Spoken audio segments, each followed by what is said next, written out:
بسم اللہ الرحمن الرحیم۔ السلام علیکم۔ آپ جتنے ویورز بھی ہمارے اس چینل پر نئے ہیں وہ ہمارے چینل کو ضرور سبسکرائب کریں تاکہ ہر نئی آنے والی ویڈیو آپ تک فوری پہنچ جائے۔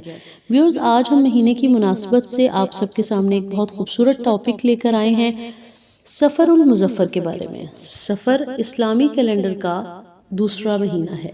اسلام سے پہلے اسے منحوس سمجھا جاتا تھا، لیکن مسلمان اسے ابھی بھی سفر الخیر یا سفر المظفر یعنی کامیابی کا مہینہ کہتے ہیں۔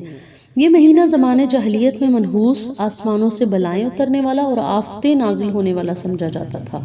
زمانے جاہلیت کے لوگ اس ماہ میں خوشی کی تقریبات یعنی شادی بیاہ، سفر کرنا اور لین دین کو قائم کرنا منحوس سمجھتے تھے، اور قابل افسوس امر یہ ہے کہ یہی نظریہ نسل در نسل آج تک چلا آ رہا ہے۔ ویورز، ہم ماہ سفر کی وجہ تسمیہ کی طرف چلتے ہیں۔ سفر کا لفظی مطلب خالی ہونا ہے۔ عرب زمانہ جاہلیت میں ماہ سفر کو منحوس خیال کرتے ہوئے اسے سفر المکان یعنی گھروں کو خالی کرنے کا مہینہ کہتے تھے، کیونکہ وہ حرمت والے مہینوں کے بعد اس مہینے میں گھروں کو خالی کر کے لڑائی اور قتل کے لیے میدان جنگ کی طرف نکل پڑتے تھے۔ جنگ و جدال اور قتل و قتال کی وجہ سے بے شمار انسان قتل ہوتے، گھر ویران ہوتے اور وادیاں برباد ہو جاتی۔ ماہ سفر کو لوگ منحوس جانتے ہیں۔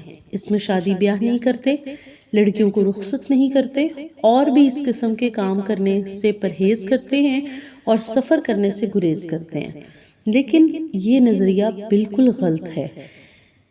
خلاصہ کلام یہ ہے کہ جو قومیں دین فطرت اسلام سے اعراض کرتی ہیں وہ اسی قدر تہمات اور بدشگونیوں کا شکار ہو جاتی ہیں۔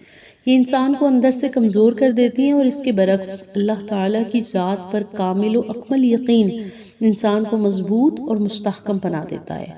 پھر انسان کسی دن یا مہینے کو منحوس نہیں سمجھتا، بلکہ ہر خیر و شر کا اللہ کی طرف سے ہونے کا یقین رکھتا ہے۔